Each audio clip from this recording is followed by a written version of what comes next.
Well, hello, everybody. Welcome to my YouTube channel. It is lovely to be here with you. And I have the most special guest with us today, all the way from Bulgaria. I have Krasi Attasio with us. Krasi, thank you so much for joining us. Thank you, Kesenya. My pleasure. My pleasure. For those who don't know Krasi and I have worked together on the Astrologer channel on occasion. Krasi also has the most amazing YouTube channel. If you haven't checked it out, please head over there and have a look at her incredible videos. So Krasi and I have been talking, Thank you. talking for a while about doing a collaborative video looking at what's coming up in the next few months astrologically. Krasi uses a little bit different type of astrology than what I use. She's an ancient Babylonian astrologer, and she also uses the sidereal system. So for those of you who are always asking on my channel anyhow about the sidereal system, now is your chance to enjoy a bit of sidereal astrology with Krasi, and I'll be providing the Western topical astrology interpretation, or Vedic with tropical is actually more what I do, Krasi. I having learnt with Ernst Wilhelm, I probably am more Vedic tropical, if there is such a thing, which there is now, thanks to Ernst. So that's how we'll be working. Where would you like to start, Krasi? Do you want to share perhaps a bit about what you've been looking at in the sky? Yes, Ksenia, thank you. This was such a beautiful introduction. Yes, we will first, we will do something which we didn't do before. I think nobody does it, to compare the two systems with the predictive part, which follows after what we will tell you first. And it is many interesting things are happening astronomically. So sidereal zodiac, briefly, for people who don't know, is simply what you see on the sky. That simple it is, that you see the same in the horoscope. So literally, that this is why it is called stellar, because we take into consideration the fixed stars and also the natural positions of the planets and the stars. So major event is happening indeed, which is the on 18th of June, Uranus is leaving sidereal Aries. Uranus is still 7 years in Aries, and maybe people will remember it was April of 2017 when Uranus entered Aries. And I remember many changes happened, and really, actually, before we speak about Uranus, Ksenia, who is Uranus? What is his energy about?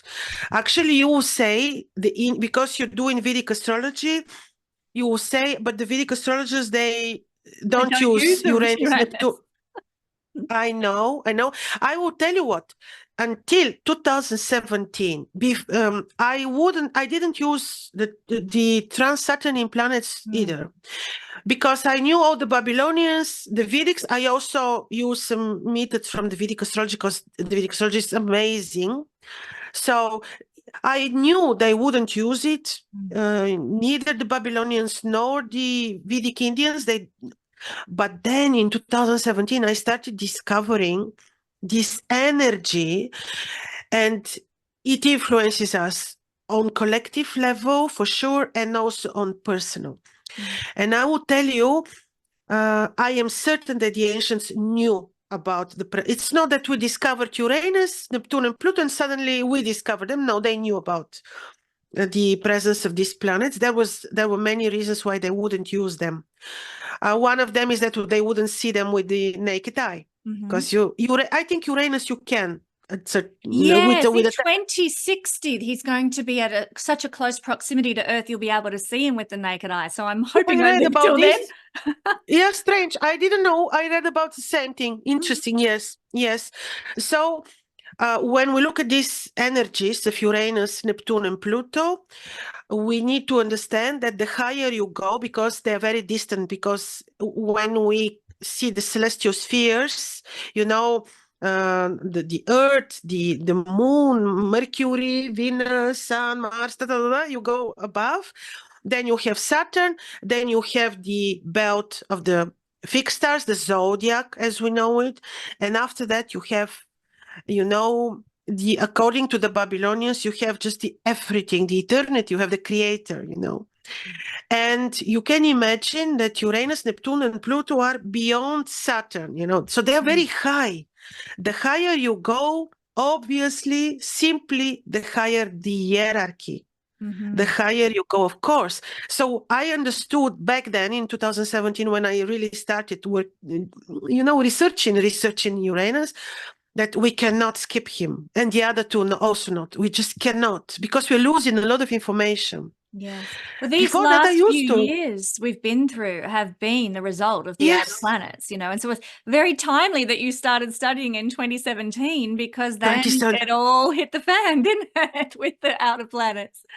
Very, very. You remember also 2020, you had Saturn Pluto conjunction for, doesn't matter which zodiac, they were together. You saw what suddenly the changes for the world. And yeah, so yes, so Uranus, the ancients, you know, the energy of Uranus would be seen, described in a very similar pattern in the Babylonian mythology, in the Greek, and also in the Roman, and maybe in the Vedic. I never read the Vedic story, but maybe, yeah, maybe you know it, the Vedic people know it. But the energy is such that we're talking about, and when you also research the Babylonian cosmology, Uranus is, and it is, by the way, flat Earth cosmology. It's another topic. Let people don't get Let's not go there. We'll save that Let's for not another go day. there because yeah, some people will very much be against. But anyway, so you have the, you know, it is Uranus goes above the, you know, very in a very high place as Anu An, and on the sky you have the three celestial paths, Anu and Liu and Ea, and Anu An or Anu is holding a very, very important middle position on the sky. And these paths are used for predictive purposes, especially when it comes to mundane, you know, information. So he is the god of the sky, Anu, Uranus, Anu. He is having highest number because they give specific number of the gods, 60, which means very, very high hierarchy. They call him the god of the sky. And you know about the Anunnakis, you know, he's their lord, Anunnakis, you know. Oh, so Also, Uranus is the governor of the Anunnaki energy. Okay, that's fascinating. yes, his wife is Ki. By the way, this is interesting. Ki is the earth. And actually, all gods of the Babylonian pantheon, we can say, they have this feminine and the masculine parts. And Ki basically is like the same representation. So you cannot look only at Uranus if you don't take into consideration the earth. That's why he's so important, you know.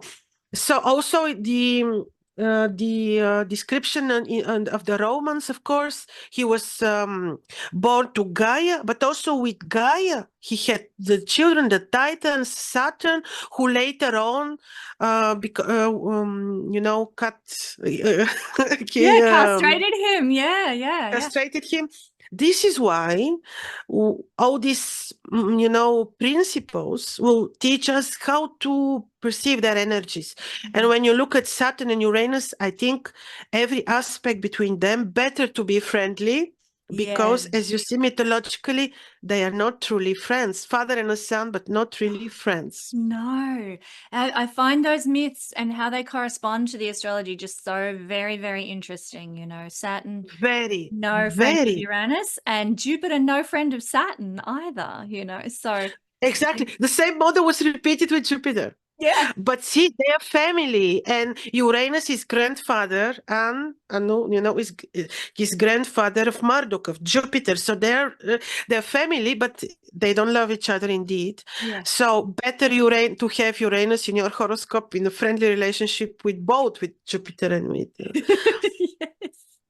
Yeah, but I'm intrigued. What about Neptune and Pluto? Because they were the brothers of Jupiter. Like, how does that then? But yet in the sky they are in the more hierarchical position than Jupiter, who was considered king of the gods in the Greek mythology. What does the Babylonian say anything about that? No, Not very really. little. No, very little.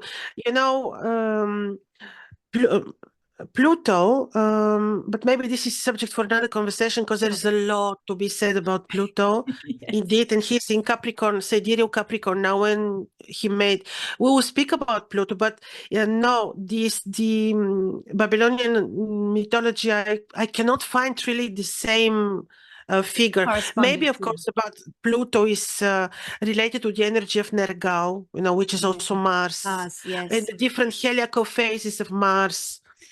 But we will see. We can discuss this in the future. But another very interesting thing I will tell you about Anu. He's believed to rule the Hyades, which is called, I think, the crown of God or something. The Hyades, the constellation of the Oh, wow. Yes, but the thing is, yes, and this is the head of the Taurus, the head of the bull. And now, on 18th of June, he's entering there. So I think he will not be that, evil. He's entering place which he rules. If we really understood well the mythological, not the mythological, but the translations from Akkadian, because this is very tricky situation to translate from Akkadian. If this is truly so, we will see, but Uranus should not be that evil in Taurus, because he has certain abilities. That is so encouraging because, from the tropical perspective, Uranus has been in Taurus for almost coming up to 7 years now. And probably he's moving out in 2026. And everyone's been like, this is his fall because, Scorpio is related to astrology, Uranus rules astrology, Taurus is his fall, blah, blah, blah, is the general gist that you'll get from Western astrology. And yet, what you're describing is so much more hopeful, when he's in Taurus, he's in his rulership, and it makes more sense because if he was partnering with Gaia, as the earth energy, and Taurus is earth sign, they have a correspondence, they have a unity when he's in an earth sign. So obviously when he's in sidereal Taurus, then he's visibly in that earth sign, and that makes sense. Like, I hope you're right. It gives us hope. We'll see, Kesenya, but there is also another thing which is why I very much disagree with this, these labels. It's not exactly description, it's labeling. He will be there exalted, there he will be fallen. How can you say that divinity or energy of such high hierarchy ruling the cosmos is exalted or fallen wherever it is? He's entering, he doesn't ask you. He comes in at your home and he doesn't even knock at the door. This is the ruler of the cosmos. Yeah. You know what I mean? How can you say, but he's fallen in Taurus? This is from the modern times. It is not exactly modern astrology, but our modern descriptions, perceptions, I disagree, because such high hierarchy. By the way, his sign in Sumerian is a star like that, which is meaning God. And this star, they put in front of every divinity's name. Let's say you take Ninurta, Saturn, then you see Dingir. It means Dingir in Babylonian. It means God. And he carries solely the name Dingir, God. How can somebody who is in a way God, okay, God is only one, but he has really godlike energy, how can you say, but he's fallen there and exalted there? I mean, he's exalted everywhere. That's it. But he will be kind to us when he's in the Hyades. So good. Well, we want a benevolent God. Yes, exactly. Now also, if we, well, this is a little bit, about Uranus, but also, of course, we know he brings change. And he is not romantic. He was, he was castrated by Kronos. He's not romantic. He's just entering and straight to the deal. But yet, out of his castration came the most romantic of the gods. How does that work? Yes. Aphrodite or Persephone came? Aphrodite came. Yes. Yes, exactly. See, that's the thing. That's the thing. So you see, we need to be with open mind when we look at Yeah. this. Very, very, very. Here was the cosmos. What is the remedy for people who be afraid? Of course, connect with the cosmos. Yes. Yes. No, You know, and my teacher before was saying, "Oh, Uranus is kind with astrologers. Why? Because we look at the cosmos." that's right. That is right. And therefore most astrologers will have some kind of strong Uranus usually in their chart too. Very important is Uranus in the chart of astrologer. Mhm. And also, you know, because of Ki, the earth, or, you know, Gaia, for harmony, for balance, connect with the cosmos and with the earth. Like, do your agriculture, do your, not because you are afraid that difficult. I didn't like recently, people are fearing others. Oh, get your own land because difficult times are coming. No, get your own land because we're entering times of Aquarius energy, which are exactly that. The good vibration is connect with the cosmos, connect with the land. The low vibration is connect with IT, with the Yeah. artificial intelligence, you know. So Mhm. it's about that, not Mm. about being afraid. Yep. And Uranus in Sidereal Taurus will be an emphasis on the connection between the sky god and the earth god again. I love going out with my family to look at the stars, and we lie on a blanket on the ground and look up at the star. And it's there's something about Super doing that. wonderful. It's so uplifting. We come away feeling lighter, more empowered because we've joined the two, I feel, the combination between earth and sky. Wasn't it in the Egyptian astrology that they couldn't stay away from each other, Gaia and they had different names. I forget the names in the Egyptian astrology off the top of my head right now. But then they had to put something in between them to keep them separated so they wouldn't keep reproducing all these titans all the time. Is it Newt? Newt might be. I Oh, don't know. I didn't know about this. yeah. So my partner David is out in the backyard at the moment. Otherwise, I'd get him to come and explain. But it was very interesting. Oh, here he is. Sorry. This is my Let partner him say. David. Hey, hi, nice to Can meet you you. Nice to see you. explain? Nice to meet you. Yeah, Nice to meet you, I'm David. about to Hello. go out and do some recording before the sun goes down, but I Yes, heard you say my name. yes, the Egyptian astrology of the sky god and the earth god, and something being put in between Geb them. Was is the Geb? earth, and Nut is the goddess of the sky. So Geb, Shu, and Nut. So And Shu Shu is the air, and he's standing with his arms up like this, and then in the Nut iconography in Egypt to Mhm. keep the sky god and the earth god from apart. Yeah, to stop so them that there'd be procreating so so there'd be much. room for life. So they had to. Ah. So Geb, Shu, and Nut. It's a very famous So Uranus, actually, who represents Uranus in the Egyptian mythology? I didn't understand. Oh, right. So in So who's the in the sky god? Egyptian, they do have many different pantheons, but in one of them, it's Geb is the earth. So he would be the male, but he corresponds to Gaia, and Nut is the sky, and she's female, but she corresponds to Uranus or Uranus. Mm. Oh, see, they all have their similarities. Yes. Everyone on Earth. But the Yes. similarities too, like they've all got a sky god and there's a connection with the earth in both the Babylonian, the Greek, and the Exactly. Lovers, Yes. So Mm. this is the key also. You see, this is the key. In the Babylonian mythology, yeah, the Greek, the Roman, yes. Mm. Thank you, David, very Thank It's much. you. nice. It's nice to see you, and hi to everyone who's watching. I'm gonna go do some You do your stuff, thing. but thanks for Thanks for popping in. It's handy having a walking encyclopedia for a partner. No, but this was just on time. Wonderful. This was just Mm. on time. Yes, Yeah. perfect, Ksenia. Yes. Well, you see, we need. It's about balance because everything is about balance, Yeah. and yeah, it is connection of both, doing both. Yep. So we're talking about Uranus moving into sidereal Taurus. What do you feel that's going to mean for everybody?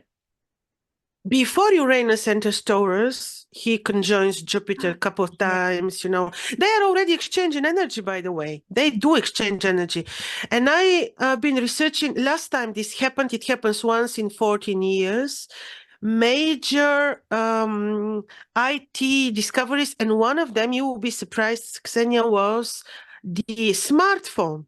Yes, so that came out when we had a conjunction. Yes, I was very surprised. I was researching the many, but also in this year, 2010, 2011, was the eruption of the volcano with a difficult name. The one in Iceland.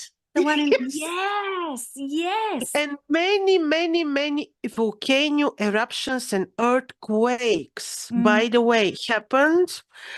And for those who don't know, Uranus rules earthquakes and volcanoes. And when it tangos with Mars, sometimes that triggers some seismic activity as well, often too. So when they make a conjunction on a semi-annual, no, once every 2 years, they make a conjunction, and we often get some activity then. So that's exactly. So see, I was very surprised. Oh, many, many technical discoveries, especially in the sphere of IQ. People can just research that. It's very interesting. But this was the main two topics which occurred in 2010, 2011. It was this a lot. Even I think the Twitter came out, which one of these social medias came also then in 2010, 11. And the main thing was the smartphone, which is a revolution ever since, you know, the smartphone. Yes, we had a plethora of like new social media platforms and all that sort of thing. And because when I started my working career, the internet wasn't a thing. I hate saying that because that makes me seem really, really old. But then by the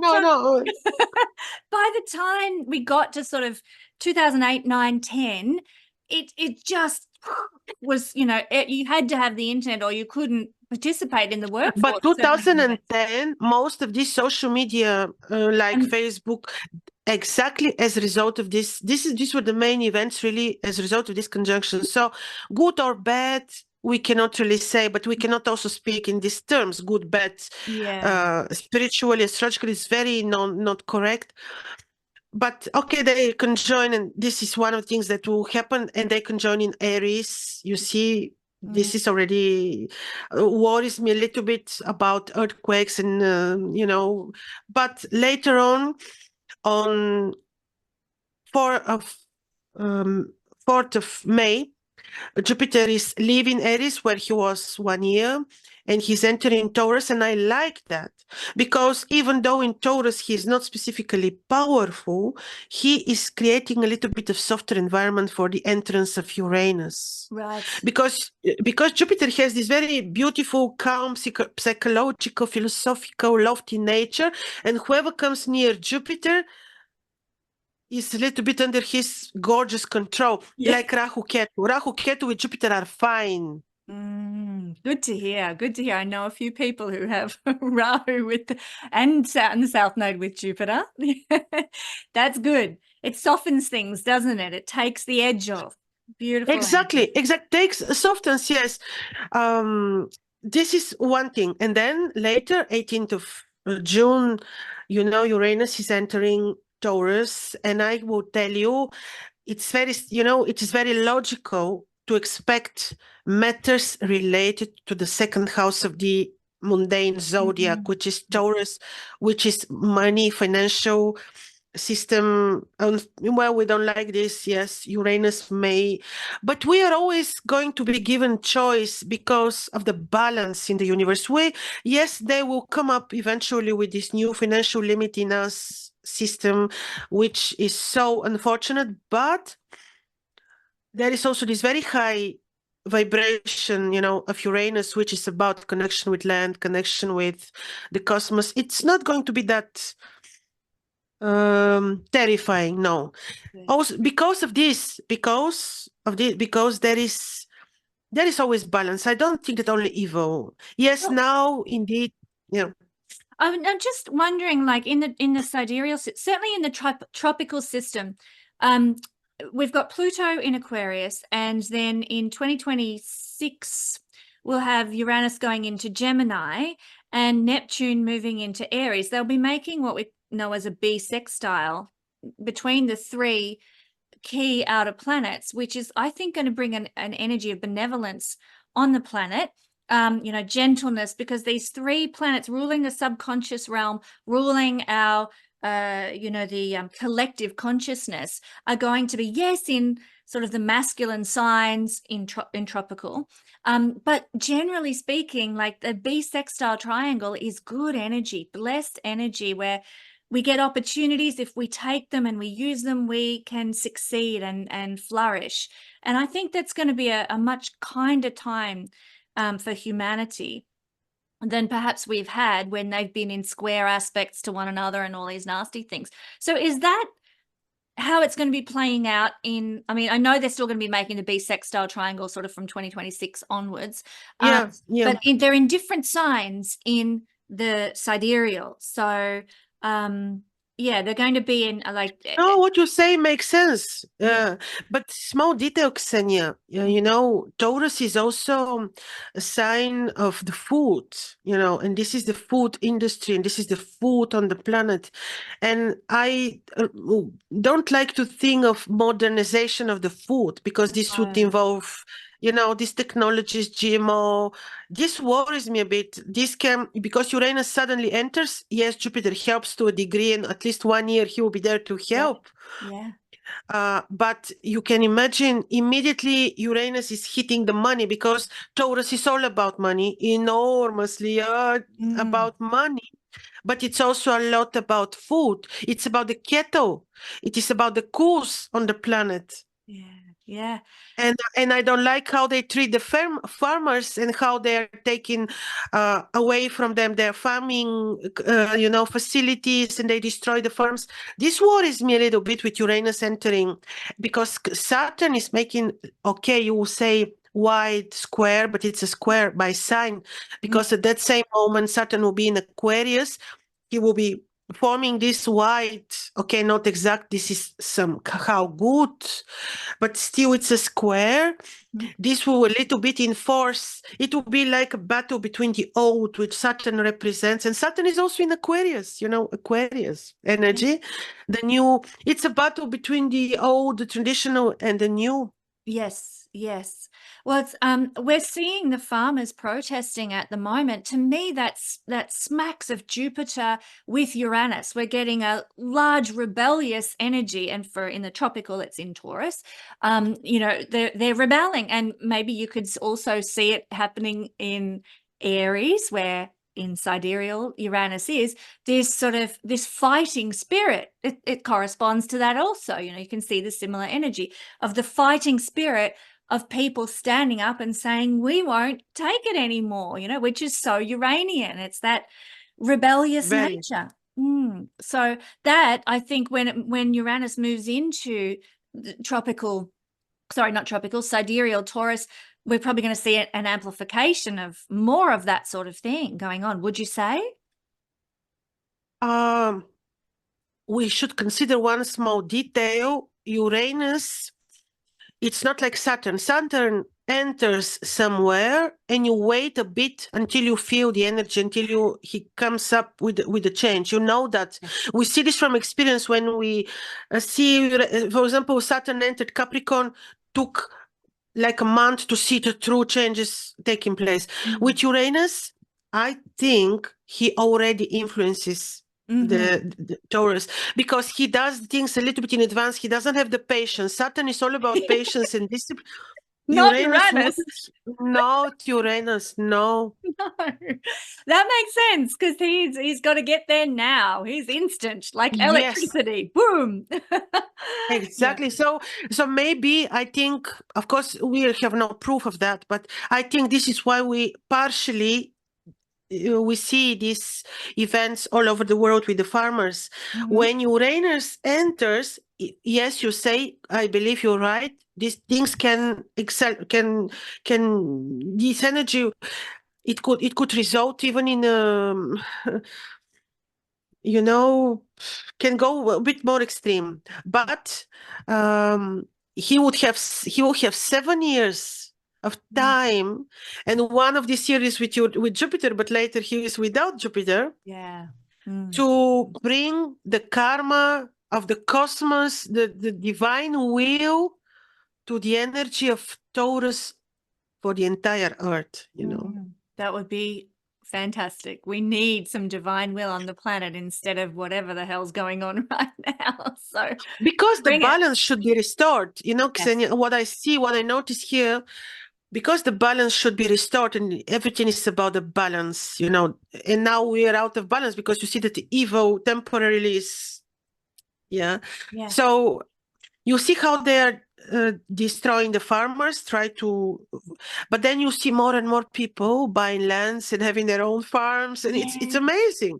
Yes. Well, they do say when Uranus moves into a new sign, invest in the things that sign rules, because in the 7-year period from when the planet Uranus moves in to when Uranus moves out, that those things will grow in value and increase in value. That's what Uranus does. He creates more opportunity, more rewards, I guess, in many ways. So when he moves into Taurus, look, I have to share from a tropical perspective, because he moved, if that's all right, but he moved into Taurus, gosh, was it 2018, I think? I'm trying to remember off the top of my head. But anyway, I said to myself, you know what? I know this principle of Uranus. I should invest in rural property.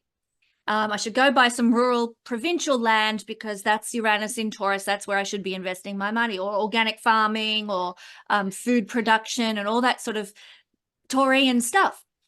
But I didn't, because I didn't have the spare cash. And then we hit COVID, and rural properties in Australia, and I think all over the world, went through the roof. They doubled in price because everyone's like, I'm getting out of these cities. I'm going to go and have my plot of land. And now these properties that I could have bought for what's cheap today are now worth so much more as Uranus is moving in tropical astrology towards the end of Taurus. But this is how he works. So look at what Uranus is moving into. And if you've got the cash, invest in those things. Very right. Very right. And this is your connection with the earth, which is part of the Uranus energy. This is part of the remedy. Absolutely. Yeah. So interesting. But I love this. And so tell me more about what you feel the Uranus in Taurus is going to do for us in the future. What do you predict when this happens in the sidereal? You know, Ksenia, so many things happened at the same time. You know, we have to go back a little bit to remind you of 2020 January, when Saturn entered Sidereal Capricorn, and boom, immediately the whole theater was played for us, you know, to watch. Then you had the great, it was, what was this, 21st of December 2021? When the conjunction. You had, yes. So all is part of Jupiter and Saturn. Exactly. And it was not the usual one, which is every 12 years. It was the one which was like, they would look as if they're one star, maybe the Star of Bethlehem. We don't know. I doubt this a little bit, but it has divine energy, certainly, because it happens very, very, very rarely to have this image of one star, you know. It happened, so you're talking about them being at not only the same zodiacal, I should get my words right, degree, but at the same declinational degree as well. Yes, when they were looking as if they were one star. Remember, it was on the 21st December 2021. It was beautiful. How often does that occur? Is there a cycle of that? Extremely rare. Extremely rare. Back then I was researching 800 something years happened before us, and that's why they say maybe there was research that I've been searching, reading, that this might have been also the Star of Bethlehem, which announced the birth of Jesus. Yes, it was a morning star, wasn't it? It was, the conjunction was coming up just before the sun, if I recall correctly, from a couple of documentaries I've seen. I don't remember. I remember it was so cloudy back then in Europe, and I couldn't see it. I was trying, many people were trying, we couldn't see it in Europe. It was, I think, on purpose, you know, there were these chemtrails and stuff so that we don't see it. That's interesting, because isn't the Babylonian astrology very much visible astrology? And if there's cloud cover over the astrological phenomenon, it has certain omens. Do you want to share perhaps a little bit about Yes, that? unless, Kesenya, it was not orchestrated by the humans around. Because if this is a natural phenomenon, yeah, you can say it's an omen. Unfortunately, we couldn't see this great, unique conjunction. But then when you know that it was the man-made orchestrated situation, then I don't take it as an omen, honestly. Might Otherwise, that be yes. an omen in and of itself? Like somebody was manipulating the earth, and that in itself is an omen that the people might. It's omen for them. Yes. It's omen for them. Let them manipulate whatever they want. They cannot manipulate us, the awake people. I'm sorry. Exactly. It's their omen. It's a stone in their garden. I'm sorry. They cannot. I knew already then. I knew, you know, I was looking so much forward because I was making also talismans on that day of Jupiter's, the unique, you know, conjunction. Yes, and I knew it's so unique, and I was thinking if now there will be bad weather, and because the day before it was a good weather, so if the weather will be bad and if there will be too many clouds, I don't take it as an omen because it was orchestrated omen, so it's not an omen. That's right. I agree. I totally agree. Yeah, they can try all they want. But we Uranian people will not have it. No, absolutely not. So you mentioned what we predict. See, Kesenya, it is indeed about this division because now, okay, you had this event, then Saturn, of course, then Pluto in Capricorn is totally breaking down the old structures, and he will be 21 already, 20 more years in Capricorn. So gradually for these 30 years ahead minimum, we will see how the old system will be breaking down. We see, of course, the gorgeous awakening because of the Jupiter-Saturn conjunction in this divine moment, which we just described. Later on, of course, Uranus will change sign, and this will add to this. Uranus square Saturn will also mean, you know, that a little bit from this will be enforced, you know, like what we just said, financial. So we will be seeing changes. But this is also an IQ test, how you live through this. And also it is about faith. Faith. When you have faith in God, I mean, they can orchestrate phenomena as much as they want. I mean, you don't really care. Totally agree. Totally agree. But you yes, something bigger beyond all of their crap. Absolutely. Yes, there will be a lot of fear moments that they will try, of course, but it is, Uranus has this very beautiful high vibration, which is exactly the divine, the connection with yourself, finding out who you are, because Uranus is the cosmos, is your origin, the place of your soul. You know, we're mighty cosmic beings, so it could be something very good. But yes, there might be also the low vibrational aspects which will play out on Earth, which will be this manipulation of food shortages, earthquakes. And we forgot about one very important thing. It is the 11-year cycle of the sun, the increased solar activity now taking place. Oh, right. Is this when we get more solar flares and that sort of thing? Yeah. How does that affect the astrology? That is so fascinating to me. Very, very, very. Because it happened earlier than expected. It was supposed to take place in 2025 somewhere. I forgot when, in 2025. It happens now. I think it started February. Earlier, you see, earlier. This is already an omen. You got an omen. And, you know, it is always historically, I don't have this sheet in front of me because I forgot about this, you know, but I tell you,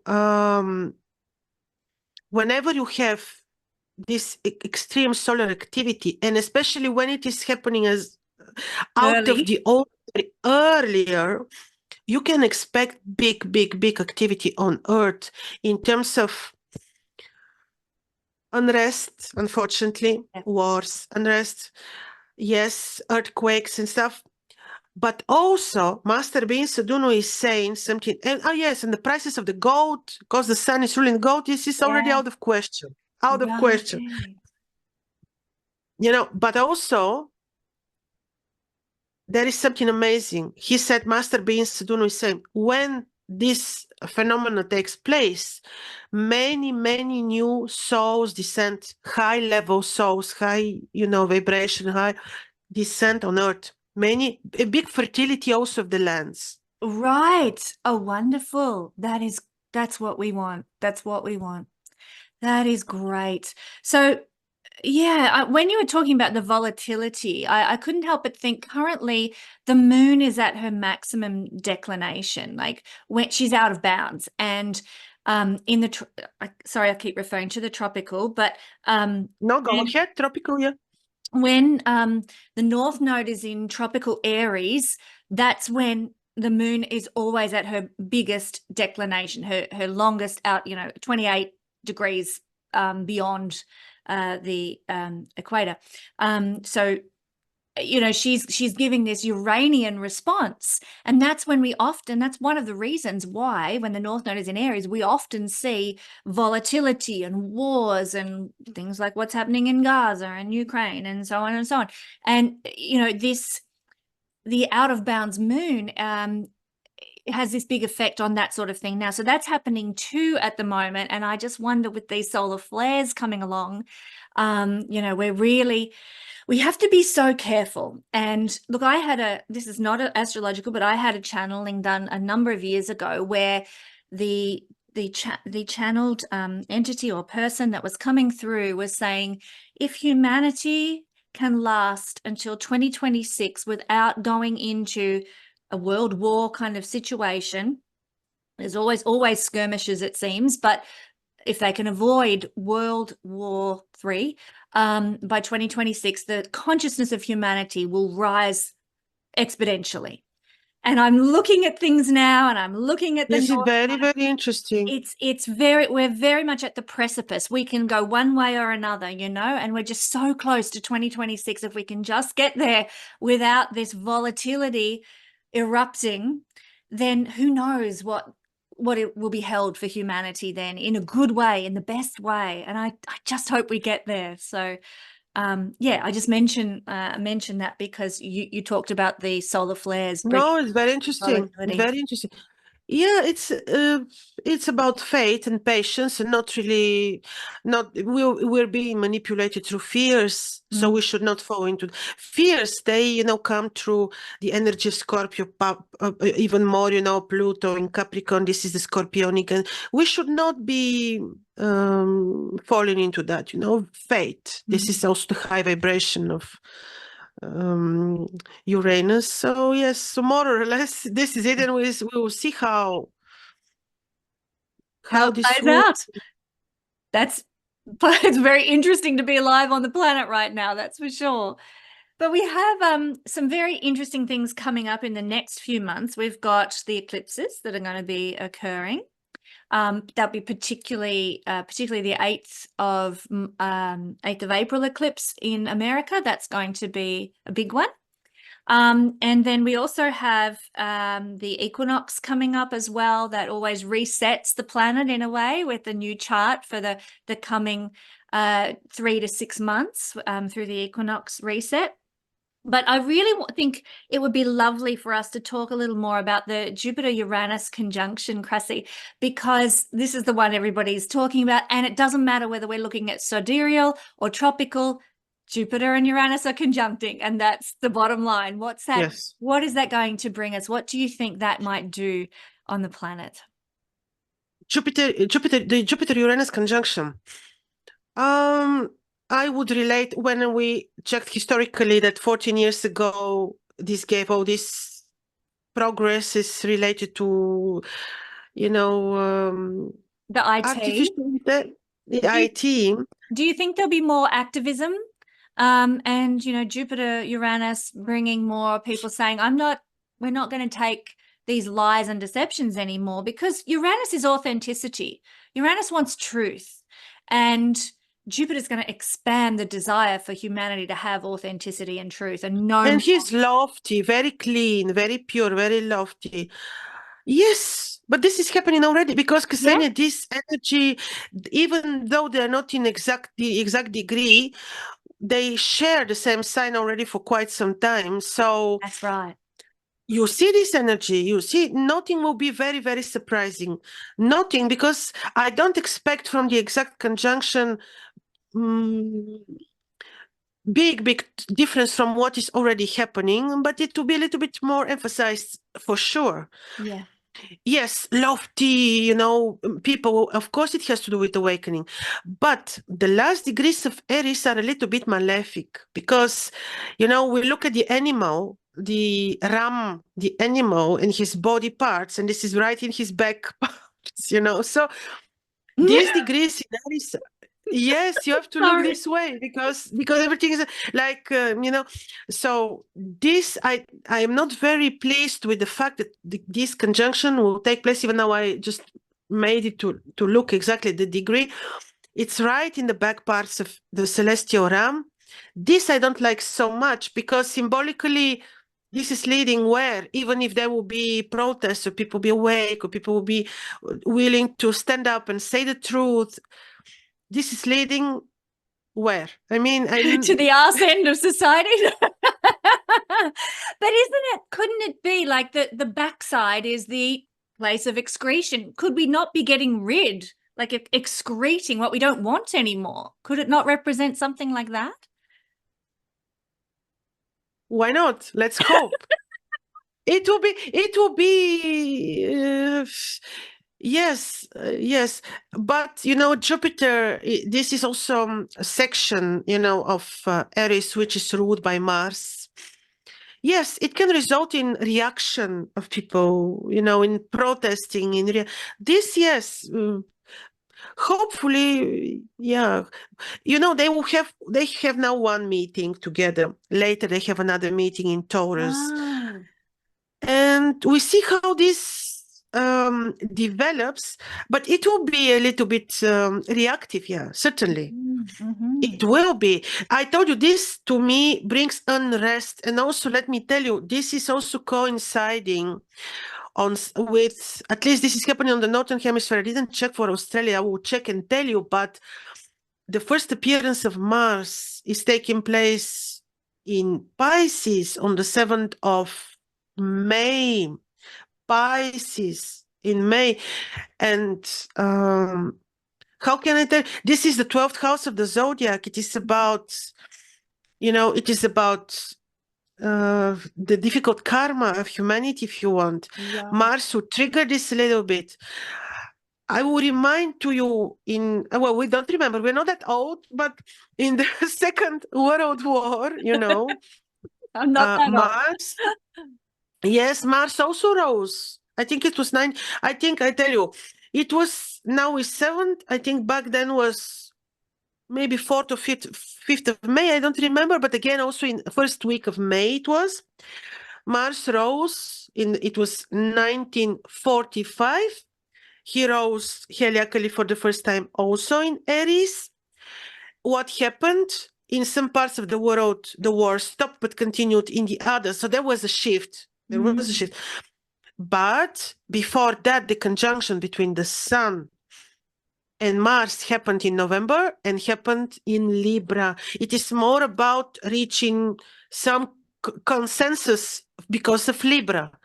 But now the conjunction in November happened in Scorpio. Oh, secrets and secret societies. Yes, yeah, exactly. So we cannot hope so much for peace. There will be a lot of unrest. Let's be absolutely clear about this. It's sure, because of this Uranus, you know, in Aries, in a martial term with Jupiter. Yes, people will be lofty. They will be brave, beautiful souls which will stand up, but there will be unrest. And also with the Mars rising in Pisces. Yes, Mars in Pisces of course, in Pisces, he's very, you know, the martial energy in the water. You know, it is quite hard to predict. The Piscean energy and Mars there, it's hard to predict. But as you see, historically, it didn't immediately bring peace. It brought change in the war placements, if you want. Now, I don't like this so much. It can bring lots of fugitives or people running out of their countries, or it will affect natural disasters. 12th house of the zodiac, you know. It will activate the bad karma of the humanity in general. So we will be going through times. You cannot even say this date to this date because these events pile one after another, and it's hard to specify the dates. But I can tell you that after the eclipses, which the first one now, 24, 25 March, then you have it 8th of April, then you have this activated already. We will start seeing things happening. Okay, so the eclipses are like the jumping off point or the trigger point. Okay. I think so. Right. So interesting. Yeah, particularly that 8th of April eclipse, the full moon, the solar eclipse rather, over not full moon eclipse, the new moon eclipse over America is going to be very potent. Oh, yeah. Yeah. Very, very, very interesting. And 5 eclipses in total. It's a lot. I'm glad to hear you say that, because a lot of people have been saying to me, there's only 4 eclipses this year. And I'm like, no. There's 5. Look at your astronomy. There's 5. 5. Do you know? I know. I also get this. So why you say 4, 5, there are 4? No, there are 5, of course. I was doing some research the other day, Krasi, on number of eclipses that have occurred each year. 2037, 7 eclipses will be occurring. 7. I'm just like, Kesenya, when we had 7, remember? When we had 7? We had in 6? 2019 or in 20? Did we? I thought it was 6. Oh, God. 6? Were they 6? Oh, they were 6. Sorry. They were 6. And then they were 6. And I'm just like, how can we cope with 7 eclipses in 1 year? This is hideous. So that's the maximum possible. 7 per year. Incredible. It's going to be quite the year, 2037, I think. I don't want to think about 2037 no, already. It's too far away. There's too much going on now to be we have enough for now, please. Exactly. Enough on our plate. Absolutely. Well, maybe we should move through each of the houses and talk about this conjunction of Uranus and Jupiter and what it might actually bring for each sign.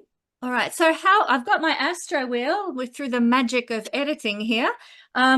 Let's start. Well, we've got Uranus and Jupiter here in tropical, and in this one we have Uranus and Jupiter here in Aries. Okay. They're in Sidereal. Very good. So we're going to do both. Super.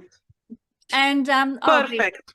I'll let you go first. So okay, Sidereal Aries, or we apply the moon, because many people don't know the time of birth, but they know their moon sign. So for them, we can say they can use as alternative their moon sign. So if this is Sidereal Aries, this will be most probably tropical Taurus, right? Yeah, that's right. So Krasi will go first, sharing what's happening sidereally, and then I'll go for the Taurus people from the yeah. Cool. And people will see it will be very similar. Now, in Sidereal Aries, on 18th of June, Uranus is leaving your ascendant, and maybe this will be, I tell you, this will be relief for them. Yes, they will have this very revolutionary conjunction, Jupiter Aries, and for them that can serve very creative, in a creative way, like can really be very good drive for creativity. I think it will be something good, because in the meantime, it forms sextile between Mars, Saturn no, it will be only Saturn back then, from Aquarius. So this can be very, very productive in terms of creativity, even financially. Later on after June, Uranus leaves their ascendant, relief Maybe it was very stressful, especially in the beginning of 2017. So it will be relief, and Uranus for them will start making large, immediate almost changes related to their finances, money, relationship with family roots, like they may have really some need to improve relationship with family roots, and financially almost immediately they will face changes. Can be also related to, of course, the food habits also, because of the sudden nature of Uranus, you know, the throat a little bit, they may need to be a little bit more, not to be prone to be careful, to not to be stressed, to be very calm, to just to accept the possible financial changes. Right. So interesting. So that's for anyone who is Aries rising or Aries moon. That's what you can expect when we have a conjunction of Jupiter and Uranus, and then Uranus moving into sidereal Taurus. Yes, that's right. That should be around this side. Moving into sidereal Taurus there. I'll get it right.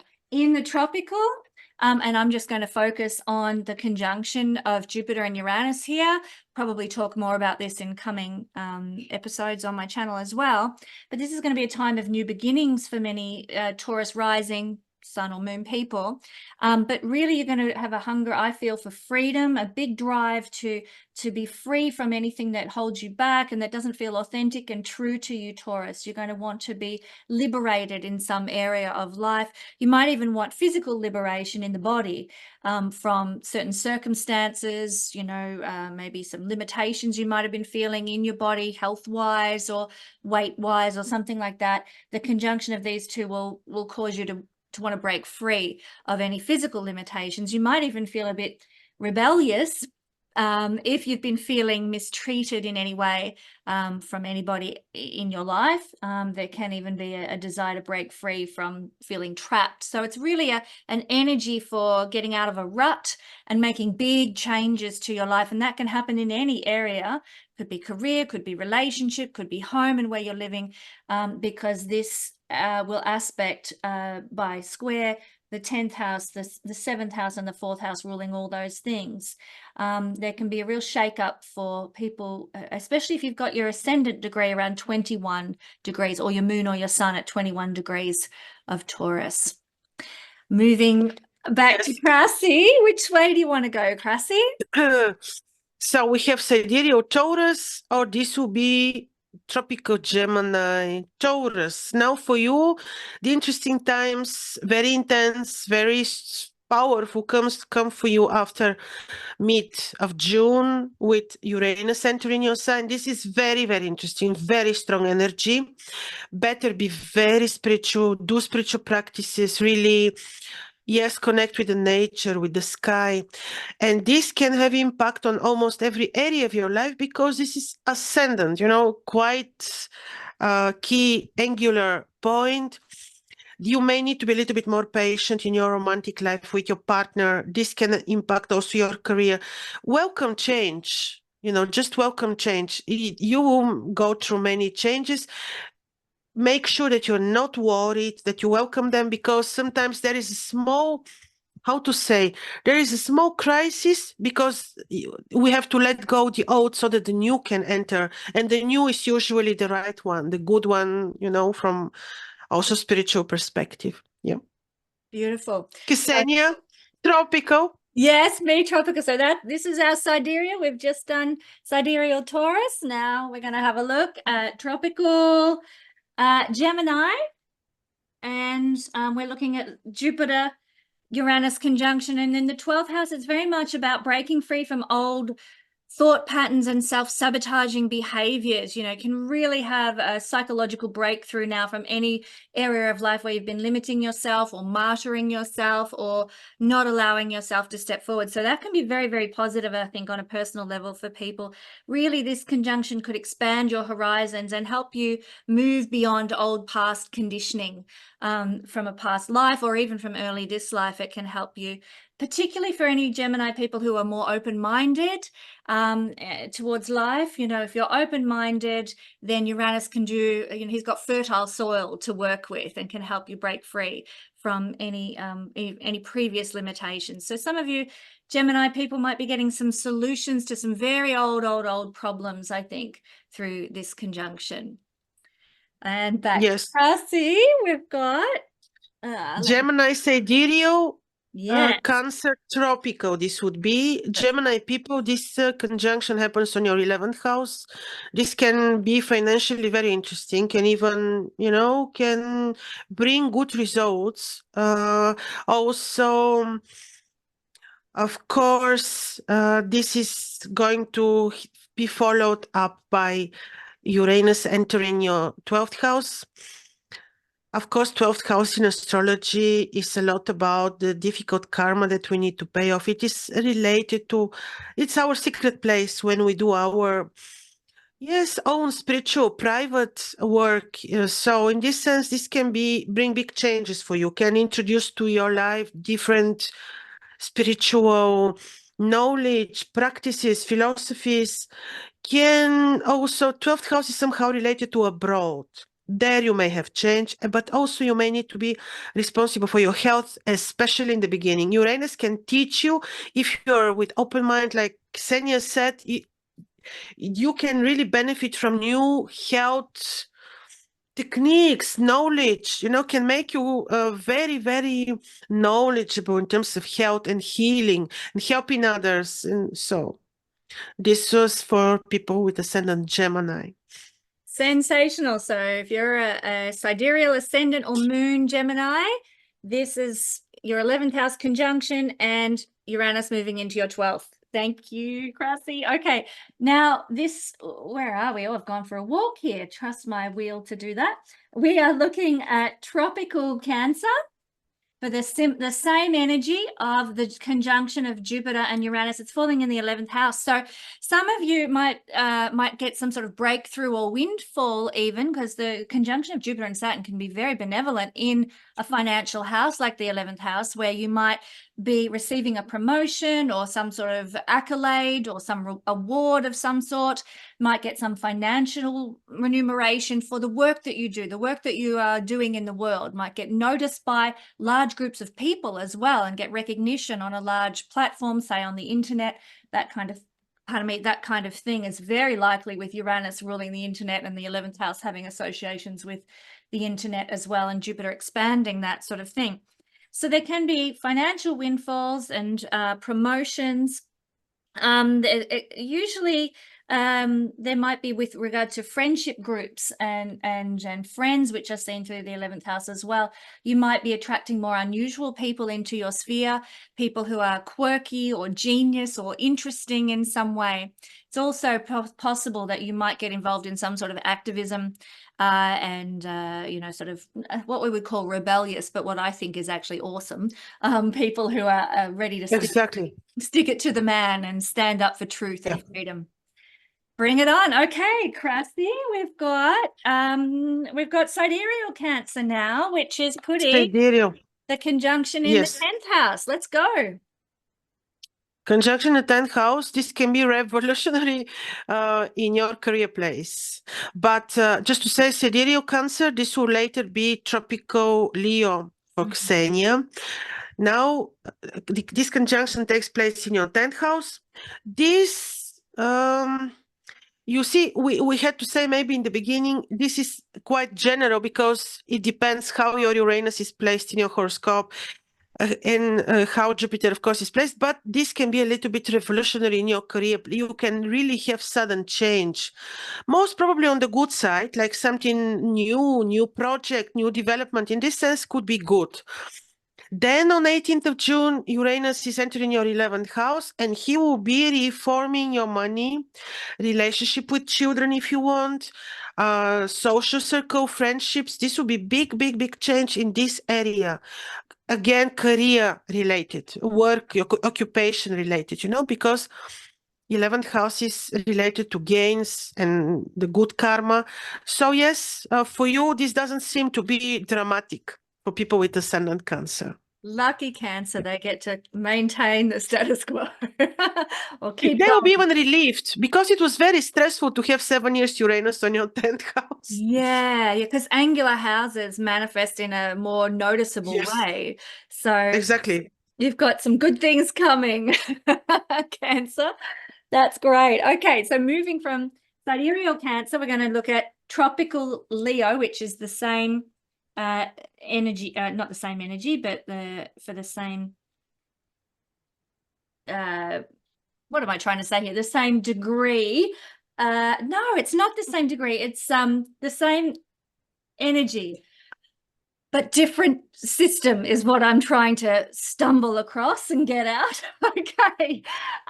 So we have in the tropical system, we have Jupiter with Uranus in the 10th house. And so Leo people will be having that harder manifestation of Jupiter Uranus being amplified on an angle, but I don't see it as being bad. Actually, I see it as being full of career surprises and maybe even some sudden opportunities for Leo people in their career, sudden promotions and rises. Uranus can be like a roller coaster, so it's hard to predict exactly what might happen. Exactly.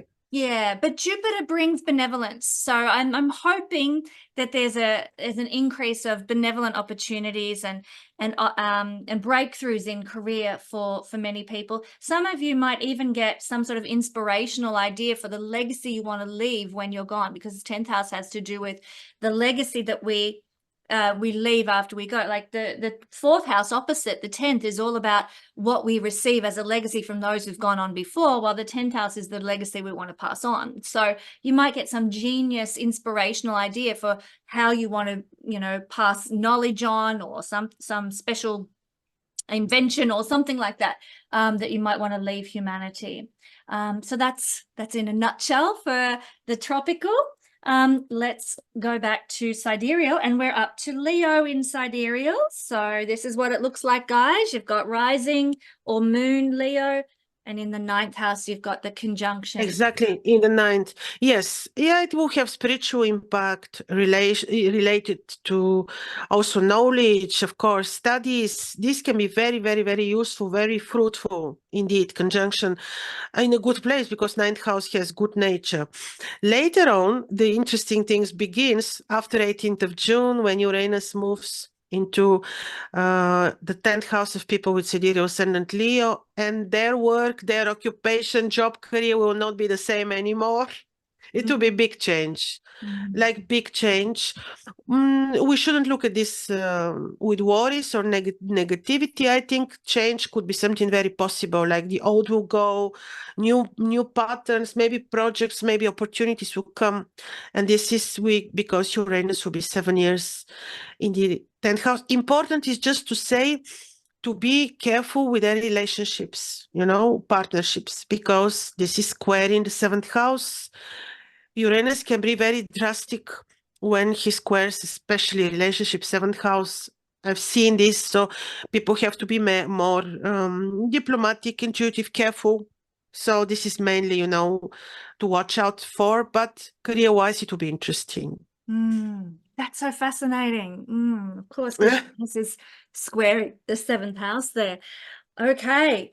Tropical, and we are at Virgo, is putting the Jupiter-Uranus conjunction here in the 9th house. So this is a house of belief systems, like how you believe, your morals, your ethics, and you might have some rather significant change with these two conjoining there. You might, you know, come away from this period of time with a completely different belief system, something very alternative and very liberated from your old systems. In fact, this can be a real breaking free of family belief systems, because it's the 8th house from the 2nd, and in the Vedic system, the 2nd house is the family influence on you. So for many people, they might break free from their traditional family influence in terms of what they believe in and what they think. So it might be breaking free from some religious influence or ethics or morals that the family tried to instigate on you. That can happen with this particular conjunction.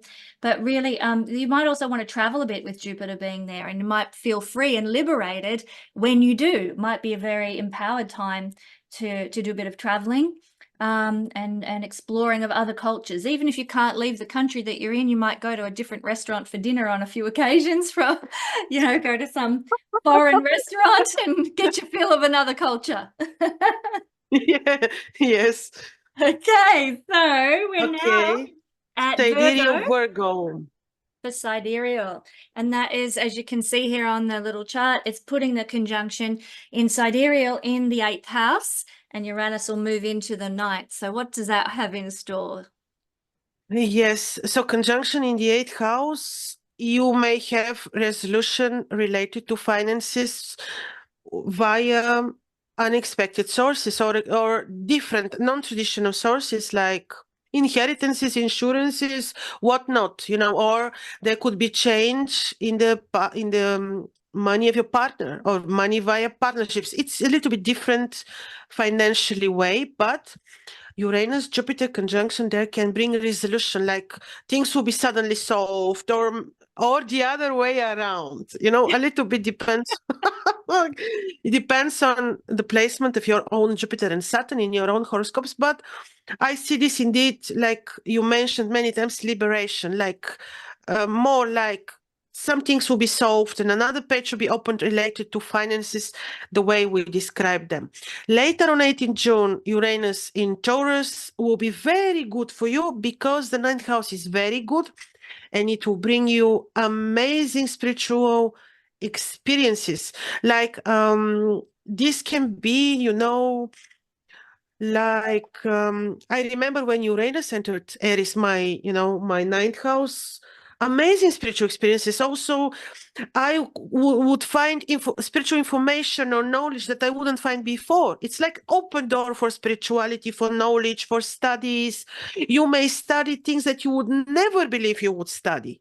Never. I studied Akkadian, which I would never even, I didn't know what it is. Kesenya, when Uranus entered my... You have to tell me what it is. I'm not, what's Akkadian? See, that's what I mean. I didn't know it. But you know, then your educational interests would be surprising yourself, you know, very much. This is for people, you know, with Virgos, and it will be very fascinating. Maybe you would use different medias. Maybe you would travel a lot, or you would have interest in different, you know, countries. It will be very much in this direction, and it is fine. It is good. Yes, in the meantime, Saturn in the 6th house, watch out a little bit for conflicts, disputes, health-wise a little bit, but it is more on the benevolent side, you know, with people with ascendant Virgo. Oh, lucky Virgo. Fantastic. Well, in the tropical, we're now at Libra. And this is, the conjunction is falling in the Libran 8th house. And the Libra is linked to the 8th house through having the same ruler. You know, Libra is ruled by Venus and Taurus is ruled by Venus. So this could be quite powerful for Libran people because of that in the tropical system anyway. So the 8th house, like you said, it's about sudden windfalls. It's so interesting to me, Krasi, hearing this idea. I mean, you've got different perspectives and yet they're both going to manifest. And yet, yes, absolutely. I hear that. It's so exciting. So yeah, windfalls in terms of maybe big tax return or, you know, a windfall from the stock market or maybe even from an inheritance of some description, of course, can happen too. But really, like Uranus is astrology and anything alternative as well. And Jupiter is the knowledge here in the house that rules the hidden mysteries, you know, the occult, the esoteric. And so really a lot of people who are tropical Libra are going to get very excited about studying, but also might even visit some astrologers or go to a shaman or go to some psychologist or something that they've never been to before. And usually because of the nature of these two conjunct, they're going to get profound answers, really in-depth insights, insights that could really change your life. The 8th house is actually a house of change, and this is quick change, sudden change, and so is the 8th house. So for Libran people, I feel Libran people are going to go through massive change that it'll be change without regret. You'll turn life around 180 degrees, but you won't look back. You'll move ahead with happiness about where you're heading. That's true. That's what I'm sensing for lovely Libra. And now we're at Libra for Sidereal Libra. Sidereal Libra. Okay, so this is what it looks like, guys. Yeah. Happening in your 7th house for Sidereal Libra. Seventh house. No big surprise for them. They had 7 years of Uranus, and I know in 2017 some of them had change in their romantic lives, in some agreements, in some businesses. But I remember back then how many people had strong influence of Uranus when they had ascendant Libra. I mean, on the 7th house, relationships were influenced. It was very big, especially in the beginning. Now, this conjunction is a little bit more maybe testing the relationships one more time, but can give interesting results in businesses. Later on, when Uranus enters your 8th house, it can give results financially.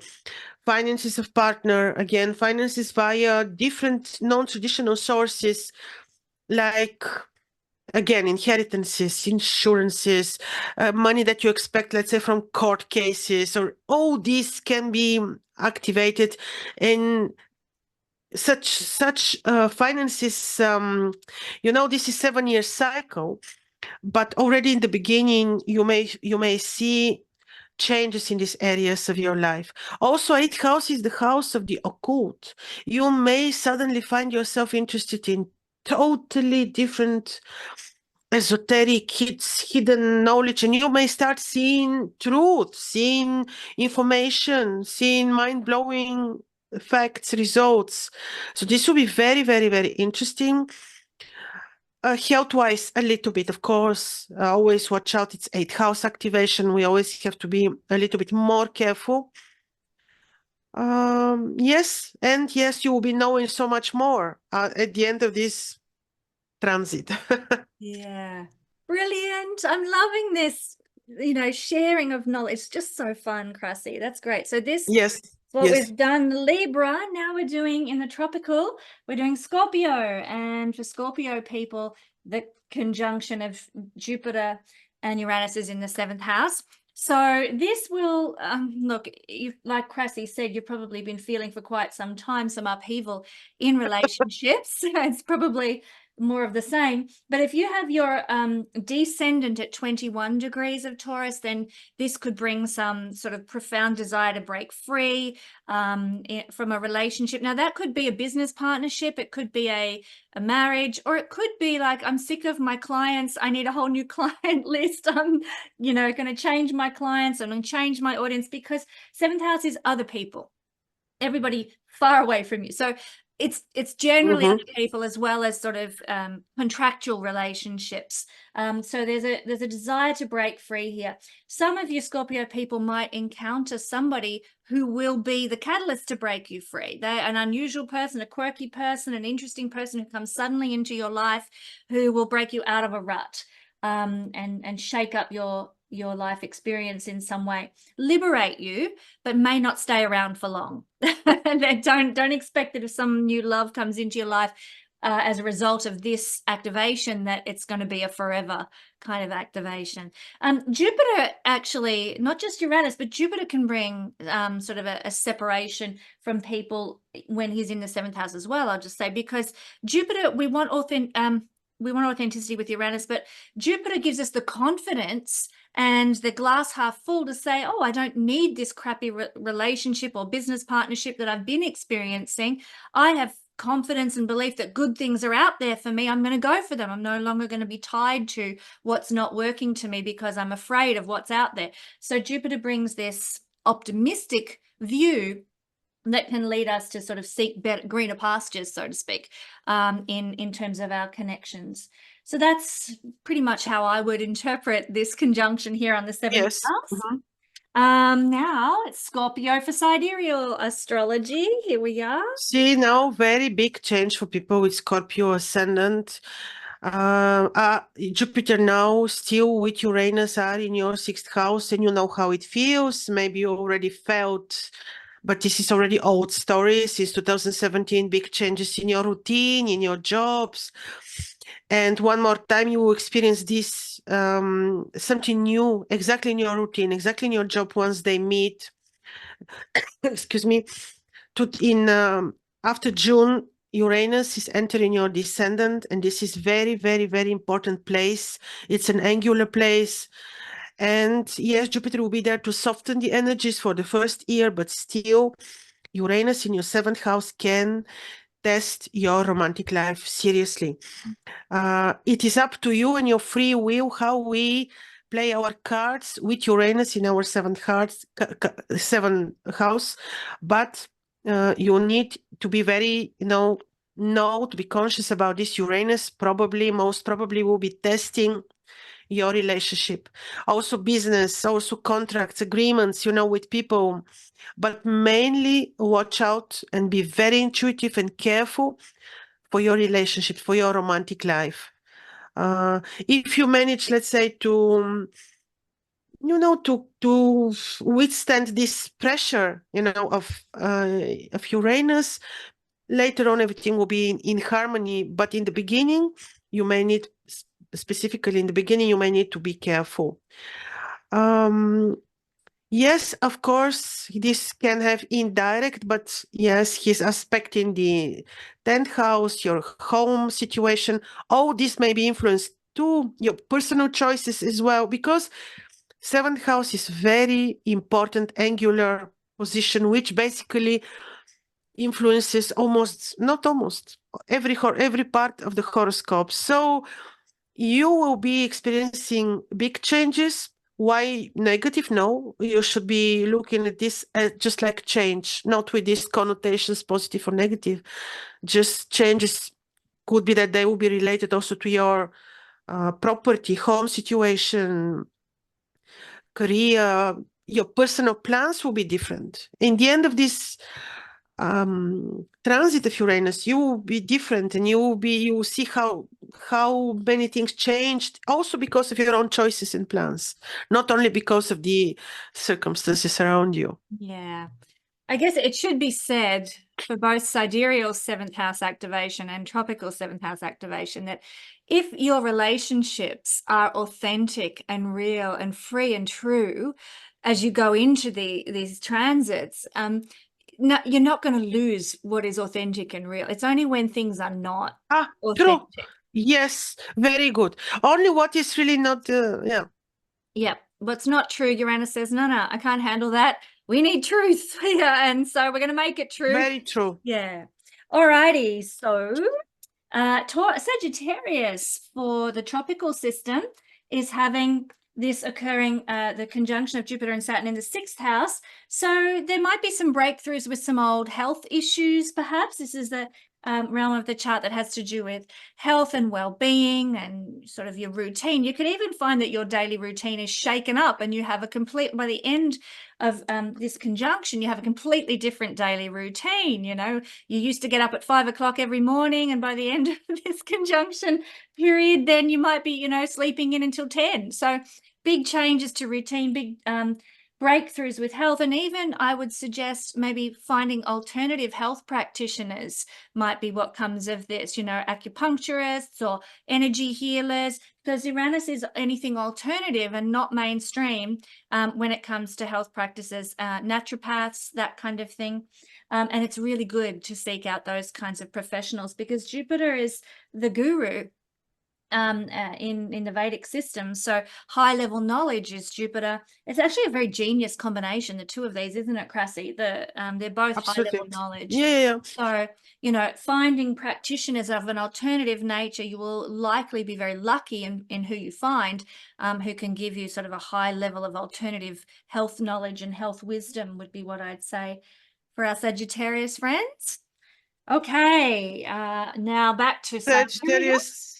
Sidereal. Yep, Yeah. and it's falling in the 5th house for the Sagittarius sidereal.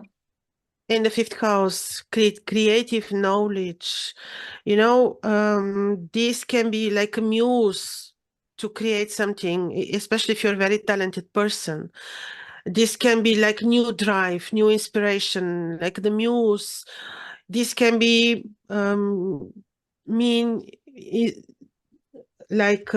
towards knowledge, new creative knowledge, but also can be related to art, Can be something very original that you may come up, that you can, introduce into your life. Can be something very, very, very productive in a very good way.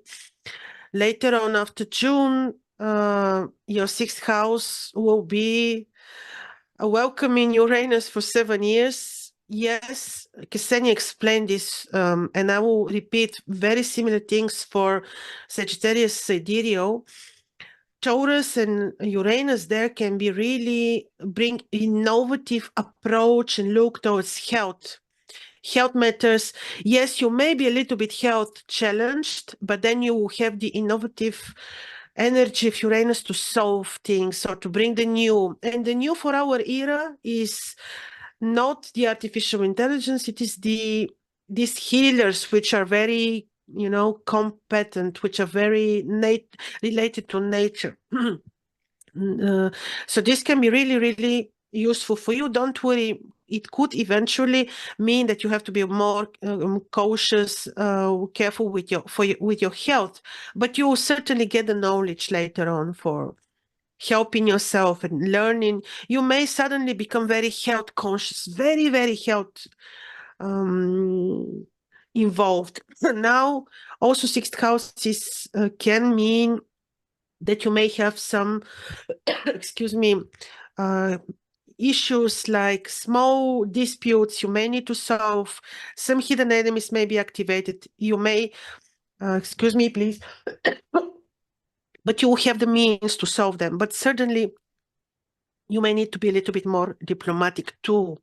So, excuse me, you continue. You need to grab some water, Krasi. I can have a chat here while you grab a glass. Go ahead, I will pause for a second. Okay.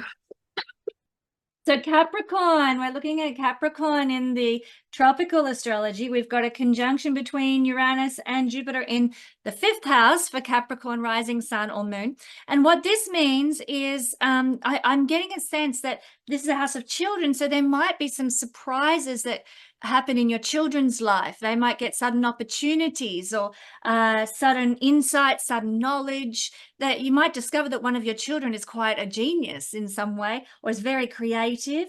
I also feel there could be some surprising romantic experiences for some of our Capricorn friends. Yes. Romance. So you might find that somebody suddenly rushes up and gives you flowers on the street when you're not expecting it, which is, of course, that would be lovely for some people.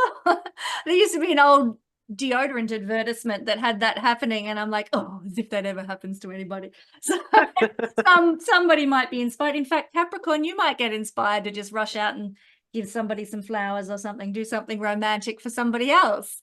Lots of romance in the air of a sudden sort of inspirational nature there.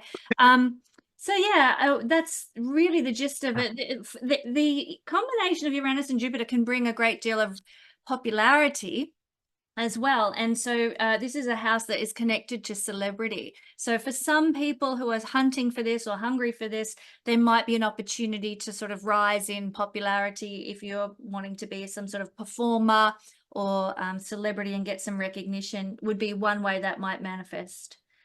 Okay, Capricorn for the sidereal. Capricorn. Okay. In the 4th house, another angular one. Another angular one.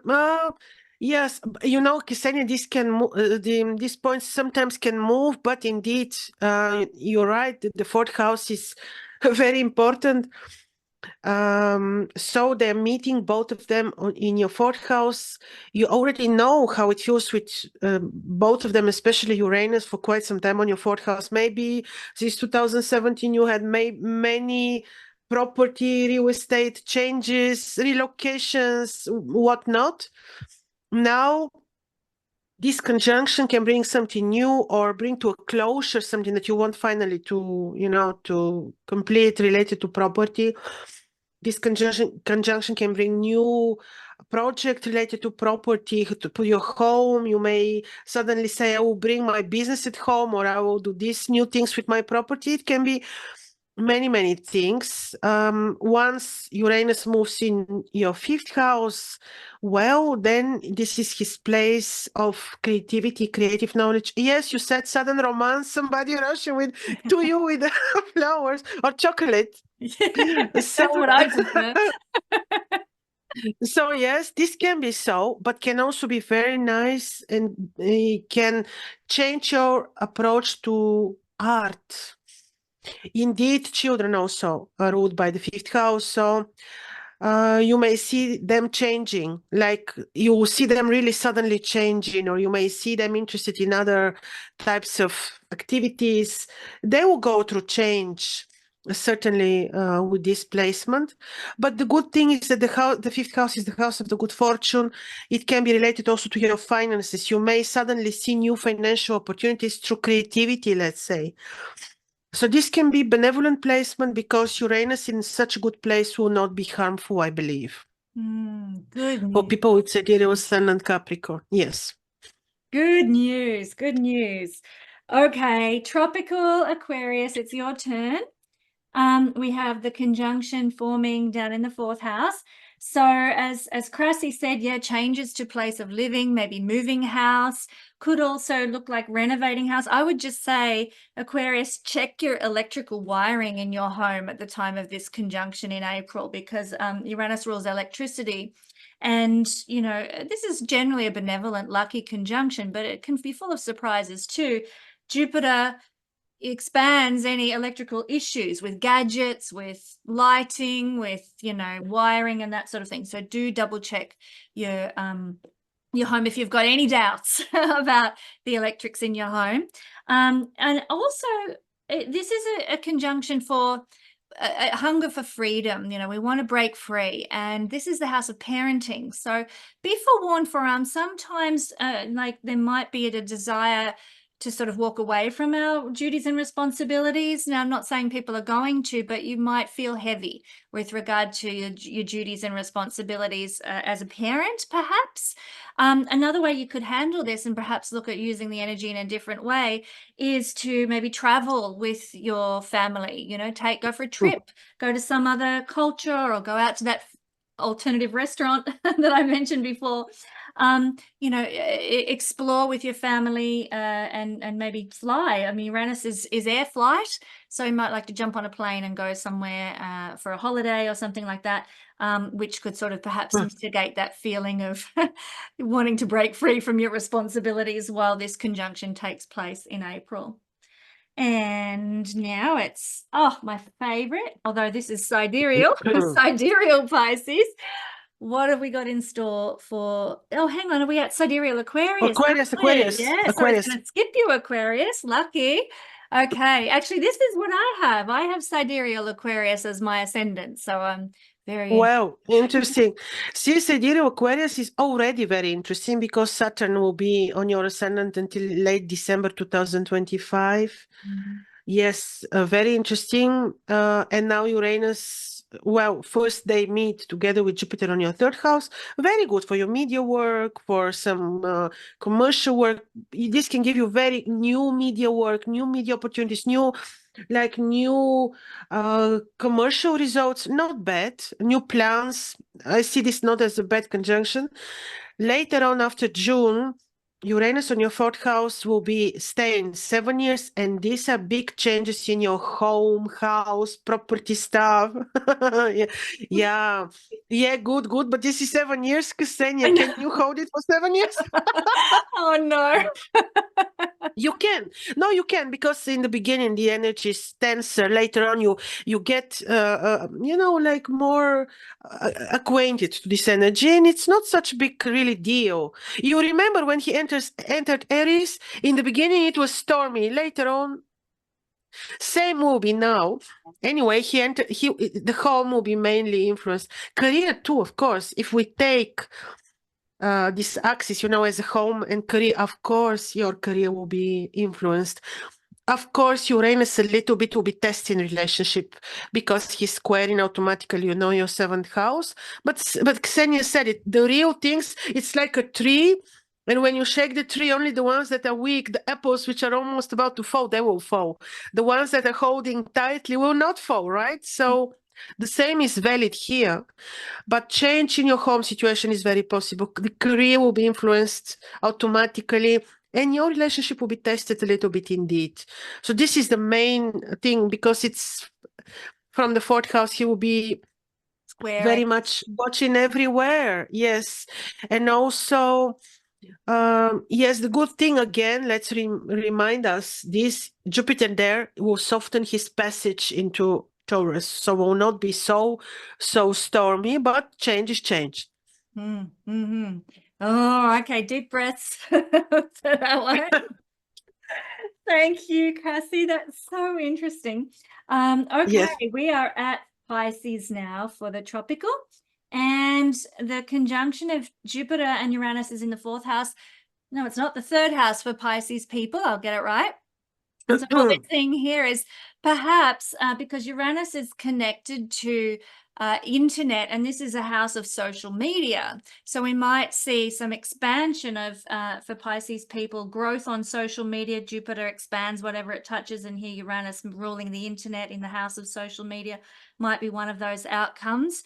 If you have a small business, because small business that you use with your own skills that you've developed, is seen through the 3rd house, there can be some sudden changes to a small business situation. Doesn't mean you'll lose a small business. I love the analogy Krasi just gave of the apples and the tree. I think it's great. If your small business is solid and strong, it might bring some change, but you're not going to lose your business. It's not going to end. But this is a financial combination. So in many senses, if you do have a small business or a side hustle that you're running, something like that, then there can be some sort of sudden windfall, because Uranus is sudden, Jupiter is wealth, Taurus is money, in a house that is about your self-made wealth. So for Pisces people, there could be some sort of liberation that happens financially in that regard too. We also, in some systems of astrology, see vehicles here as well. If you've been wanting a new vehicle, that could happen, or you might change vehicles or get a lot of vehicles or something like that, because Jupiter represents having a lot of something, and you might have something really alternative, some sort of maybe an electric vehicle or something, with Uranus being in that realm of the chart, Pisces. Okay, we're now at Pisces. Pisces. Thank you. I'm glad you're telling me this. I've got to keep up with the sidereal and the tropical. There we are. And for Pisces, sidereal, it's all happening in the second house. Yeah, financial, well, new stuff, something new may come, financially, project or what, anything could be. And later, Uranus is entering your 3rd house. Well, 3rd house of communication, commerce. He will be reforming this area of knowledge, studies, may affect a little bit communication with brothers and sisters. There you may need to be, well, more patient, a little bit more diplomatic if you want, but may introduce into your life new media means, if you want, new media work, new commercial activities and means. Again, he may change this type of work, the media work, the education, very much. He may open doors for traveling, but to totally different locations, like something that you wouldn't choose before, or education, study, philosophy that you wouldn't choose before. It's very much about knowledge, study, philosophies. In these areas will be influenced very much. In the meantime, Saturn will square a little bit. So, and he's in your 12th house. Yes, health-wise, watch out. And enemies, watch out. Like, don't trust just everyone. Be more intuitive with people, because of the presence of Saturn into your 12th house in the meantime. Not during the entire cycle of Uranus in your 3rd house, but until 2025, you may need to be a little bit more alert and responsible for your health. Beautiful. Thank you, Krasi. That is the sidereal zodiac done. So let's finish up with Aries rising, or sun or moon, for tropical, and it's happening for our Aries tropical people in the 2nd house, Jupiter conjunct Uranus. So there might be, again, we've got a very strong combination for wealth here, or money or resources, because Jupiter's the god of wealth. Taurus is connected to wealth, the second, or finances and materialism, and the second house is similar to that. So there might be, if you've got some money problems, there could be some sudden solutions to money problems that come your way. It doesn't necessarily mean a windfall. This is not a house of windfalls, but it can mean, aha, a light bulb moment. I know how to change my financial situation. I know how to get out of this rut that I'm in financially or materially. So that can happen as well. There might be, you know, you might be very inspired, Aries, to go and, you know, plant yourself your own veggie garden and get busy with in sort of some independent means of creating food, or joining a, I had this wonderful group that I discovered in my local community recently who are growing, they've got a massive big orchard, and anyone who wants to come and pick fruit can sign up to pick fruit 1 day a week, and they will get free fruit. And they don't get paid, but they get 100 kilograms of fruit to use for if they sign up to do it for 6 months. And I'm like, everybody wins there. There's a sort of a very reformed, if you like, alternative way of handling food and food resources for the greater good, the good of the community, the good of people. You know, they're getting food, you know. Wonderful. It's wonderful. I love this idea. I'm so excited by this idea. And that kind of thing, you might be discovering those sorts of opportunities in your local area or your community, or you might decide you want to participate in some of those sort of food ventures and what have you, that are a little bit left of center, a bit alternative, but very liberating, very freeing, very empowering. So that's my gist of things for the beautiful Aries rising sun or moon. Krasi, this has been so fun. We should do this more often. It's been great. With pleasure. Very, very nice. Indeed, very, very nice. Thank you, Kesenya. Very nice. Yeah. I'm going to end our video here. Krasi and I might keep talking afterwards, but thank you everybody for joining us for this special video. If you have enjoyed this, do head over to Krasi's YouTube channel, which the link is in the description below, and check out her website for all her great offerings. So don't forget to head over there and like, share, and subscribe Krasi's channel, my friends. Krasi, it has been a delight. I hope to have you back again very soon. Thank you, everyone. Thank you, Kesenya. Was wonderful. Thank you so much.